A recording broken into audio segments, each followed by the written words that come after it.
Shalom bien-aimés dans le Seigneur, grande est notre joie de nous retrouver au début d'une nouvelle semaine de méditation au pied du Grand Roi. Nous sommes en effet le lundi 14 octobre 2024 et nous vous saluons au nom de notre Seigneur et Sauveur Jésus-Christ.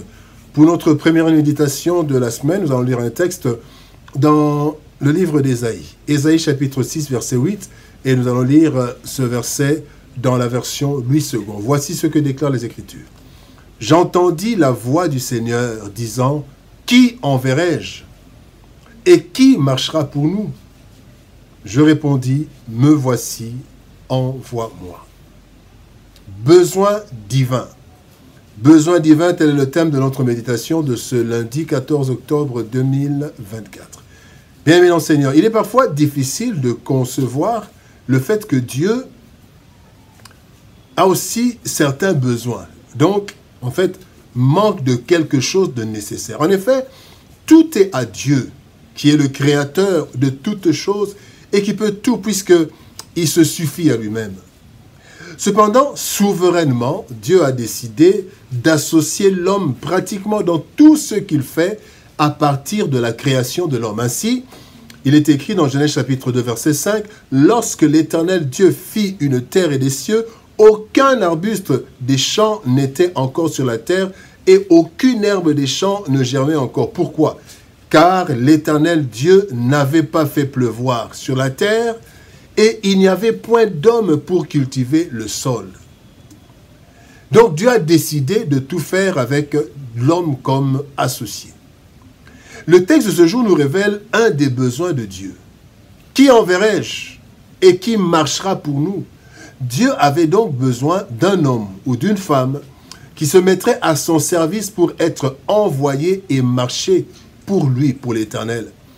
Il attend une réponse. « Me voici », qui est la réponse du Christ à l'appel du Père, et réponse attendue de nous car plus de 2/3 de la population mondiale est dans la perdition. Et Dieu veut qu'ils soient sauvés. Tous ces hommes, toutes ces femmes. Voyons ce que le texte nous communique comme enseignement. Premier point, parlons d'une mission immense. Mission immense. Le psaume 14, versets 2 à 3 nous dit, « L'Éternel du haut des cieux regarde les fils de l'homme pour voir s'il y a quelqu'un qui soit intelligent, qui cherche Dieu. Tous se sont égarés, tous se sont pervertis. Il n'en est aucun qui fasse le bien, pas même un seul. » Bien-aimés dans le Seigneur, les dégâts du péché d'Éden sont multiples et immenses. Cela est résumé dans Romains chapitre 3, verset 23. Tous ont péché et sont privés de la gloire de Dieu. La mission de récupérer l'humanité pour Dieu est donc immense et même périlleux. Voilà pourquoi peu acceptent cela. Aujourd'hui, il y a juste 1/3 de croyants. Entendu par ceux qui vont à l'église. Mais parmi eux, il y en a encore qui ne sont même pas sauvés. Et il faut aller auprès des 2/3 perdus qui peuvent résister et même parfois, ils peuvent être violents. Voilà pourquoi Christ déclare dans Matthieu chapitre 9, verset 37, « Alors il dit à ses disciples, la moisson est grande, mais il y a peu d'ouvriers. » Bien-aimés, la mission est immense. Deuxième point, parlons de l'égoïsme spirituel. Égoïsme spirituel. Philippiens chapitre 2, verset 20 à 21 nous dit, « Car je n'ai personne ici qui partage mes sentiments pour prendre sincèrement à cœur votre situation. Tous, en effet, cherchant leurs propres intérêts et non ceux de Jésus-Christ. » L'apôtre Paul est en train de déclarer dans ce texte qu'il n'a personne pour prendre l'évangélisation à cœur, au sérieux. Christ déclare qu'il y a peu d'ouvriers. Plusieurs raisons sont à la base de cette carence de serviteurs qui pousse Dieu à se poser la question « Qui enverrai-je et qui marchera pour nous ?» La plus grande raison de cette carence, bien aimé, c'est l'égoïsme spirituel.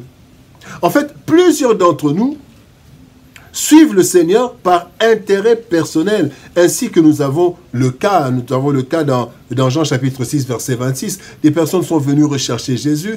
Voici la réponse de Jésus. Jésus leur répondit, en vérité, je vous le dis, vous me cherchez non parce que vous avez vu des miracles, mais parce que vous avez mangé des pains et que vous avez été rassasiés. Égoïsme. Et bien aimé, même dans nos prières, bien aimé, nos prières sont égoïstes parfois, parce que nous ne prenons pas du temps pour prier pour tous les hommes, comme le dit 1 Timothée chapitre 2, verset 1, qui demande que nous puissions prier pour tous les hommes. Mais nous prions plus pour nos besoins et ceux des proches, car nous sommes affectés par leur situation. Voilà, bien aimé, pourquoi Dieu pose la question, qui enverrai-je? Qui marchera pour nous? Qui pourrait accepter d'abandonner ses intérêts pour l'œuvre du Seigneur? Le troisième point, bien-aimé, parlons d'amour et de courage. Amour et courage.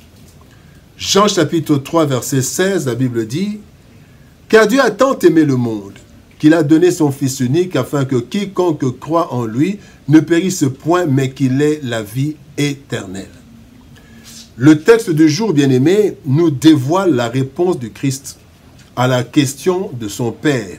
Me voici, Christ dit, me voici, envoie-moi. C'est un texte prophétique. Telle doit être la réponse de chaque chrétien face aux besoins divins. Cette réponse doit découler de deux sentiments indispensables à l'appel divin. Premier sentiment indispensable à l'appel divin, c'est l'amour. C'est la première exigence pour l'œuvre de Dieu, en vue, bien-aimé, du salut des âmes. En effet, celui qui accepte d'aller pour Dieu doit d'abord aimer Dieu lui-même pour pouvoir lui répondre positivement et satisfaire ce besoin divin. Christ dit à Pierre, « Si tu m'aimes, paie les brebis. » Donc, travaille pour moi, pour le salut des âmes. Nous trouvons cela dans Jean chapitre 21, verset 15. Non seulement nous devons aimer Dieu, mais aussi pour aller, pour accepter, il faut aimer tous les hommes. Bien aimé dans le Seigneur. Pour être capable de se donner pour le salut de l'humanité, malgré les résistances et les autres déceptions du monde et de l'évangélisation, nous devons aimer les autres. Voilà pourquoi Marc chapitre 12, verset 31 nous dit, « Voici le second, tu aimeras ton prochain comme toi-même. » Deuxième sentiment que nous devons avoir pour répondre « me voici », c'est le courage. C'est la deuxième exigence parce que le travail pour le salut, bien-aimé, rencontre plusieurs obstacles, dont les deux principaux, la résistance du pécheur, qui peut nous décourager et qui peut décourager nos efforts, et deux, c'est la répression du diable, qui veut garder les perdus dans la perdition.